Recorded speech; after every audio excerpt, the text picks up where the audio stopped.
വിജയ് സേതുപതിയുടെ ഒരു cinema OTT release ചെയ്തിട്ടുണ്ട്. Ace Amazon പ്രൈമിലാണ് stream ചെയ്യുന്നത്. നമ്മുടെ വിജയ് സേതുപതി രുക്മിണി വസന്തൊക്കെ അഭിനയിച്ച പടമാണ്. ഈ സിനിമയെ പറ്റിയിട്ടോ വിജയ് സേതുപതിയെ പറ്റി പറയുന്നതിന് മുമ്പ് ആദ്യം രുക്മിണി വസന്തിനെ പറ്റി പറയണം. ഈ സിനിമയുടെ ആദ്യത്തെ ഒരു 35 മിനിറ്റ് ഉണ്ട്. ഭയങ്കര ഒരു ഫീൽ ഗുഡ് വൈബായിരുന്നു അത് കാണുമ്പോൾ. സോ ബ്യൂട്ടിഫുൾ എന്ന് വേണമെങ്കിൽ പറയാം. അതിന് മെയിൻ റീസൺ രുക്മിണി വസന്താണ്. ആള് ചിരിച്ചു കഴിഞ്ഞു വെച്ചാൽ she will take your breath away എന്ന് പറയാം.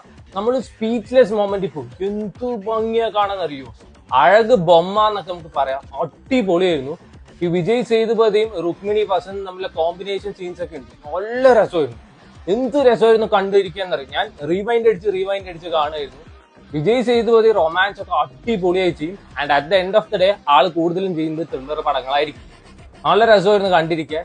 വിജയ് സേതുപതി ചെറിയ എക്സ്പ്രഷൻസും കാര്യങ്ങളൊക്കെ ഇടുന്നതൊക്കെ നല്ല രസമായിരുന്നു. ഇതിലൊരു സീനുണ്ട്, ഇവര് റോട്ടിൽ വെച്ചിട്ട് ഹഗ് ചെയ്യുന്ന ഒരു സീനുണ്ട്. വേറെ ആര് ചെയ്താണെങ്കിലും ഭയങ്കര ക്രിഞ്ച് ആവേണ്ട സീന്. അടിപൊളി ഫീലാണ് കണ്ടപ്പോ കിട്ടിയത്. ആൻഡ് ആഫ്റ്റർ ദാറ്റ് 35 മിനിറ്റ്സ് എല്ലാവർക്കും പല ഒപ്പീനിയൻ ഉണ്ടാവും. കാരണം വൺസ് ഒരു ഫീൽ ഗുഡിന് അതൊരു ത്രില്ലർ അല്ലെങ്കിൽ ഒരു ഹൈസ്റ്റ് മോഡിലോട്ട് പടം ഷിഫ്റ്റ് ആവുകയാണ്. അവിടുന്ന് അങ്ങോട്ട് എനിക്കൊരു ആവറേജ് ഫീൽ മാത്രമേ കിട്ടിയിട്ടുള്ളൂ. ഇതിൽ യോഗി ബാബു ഉണ്ട്, അതേപോലെ തന്നെ വിജയ് സേതുപതി, രുക്മിണി വസന്ത്, നമ്മുടെ ദിവ്യ പിള്ള, ഇവരാണ് മെയിൻ റോൾ ചെയ്തിരിക്കുന്നത്. ആൻഡ് ഈ 4 പേര് അടിപൊളിയായിട്ട് തന്നെ പെർഫോം ചെയ്തിട്ടുണ്ട്. കുറെ കാലം യോഗി ബാബു ഇത്ര വൃത്തിക്ക് പെർഫോം ചെയ്യുന്ന കാണുന്നത്. യോഗി ബാബുവും അതേപോലെ തന്നെ വിജയ് സേതുപതി നമ്മളെ കൗണ്ടേഴ്സ് ഒക്കെ നല്ല രസമുണ്ടായിരുന്നു. പക്ഷെ അത് പറഞ്ഞിട്ട് കിടിലം പടം എന്നൊന്നും പറയാൻ പറ്റില്ല. ആ 35 മിനിറ്റ് കഴിഞ്ഞപ്പോ എനിക്കെന്തോ വലിയ അത്രയ്ക്ക് ഇഷ്ടമായതൊന്നുമില്ല. ഒരു ആവറേജ് പടം എന്നൊക്കെ വേണമെങ്കിൽ പറയാം.